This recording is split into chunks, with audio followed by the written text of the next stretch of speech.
দেখ তো শালা করছে কি, শালা আমার মা নিতে ছয় নষ্ট হচ্ছে, শালা কাছে বাসন ভালো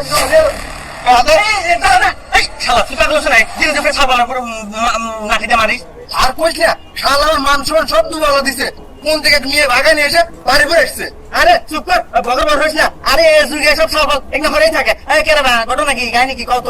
দেখেন আঙ্কেল, আমাদের সম্পর্ক অনেক দিনের, আমি অনেক ভালোবাসি। আমার নিজের জীবনের সাথে একটু কম ভালোবাসি। আমি যদি বিয়ে না পারি আমি কিন্তু বাঁচবো না, আমার নিজের জীবন নিজে শেষ করে দেবো। একদম এই যুগে কি এরকম লাইলি মধ্যে ভর্তি ভালোবাসা পাওয়া যায় রে? ও তো নিয়ে হোটেলে জানে যে তোর মান সম্মান নষ্ট হয়েছে, ও তো তোর বাড়ি বোন নিয়েছে, তুই সুন্দর করে বিয়ে দিয়ে দে। হয়তো আঙ্কেল দেখেন, আমার আব্বা বোঝেই না। তারপরে দেখবে কথা কইতে শালা ফিল্ম করবে। তুই কি জানিস যে এখনকার যুগের সালপাল সব তো প্রেম টেম করে না, হোটেলে মোটেলে যা কি সব মান সম্মান নানান অবস্থা। তোর তো বাড়ি বোন নিয়েছে, একবার গোসালো কাজ দেখাম, তুই গেলে বিয়ে দিয়ে দিবো, তাই যাবো। আর তোর মান সম্মান রাখবো তো বাড়ি বোন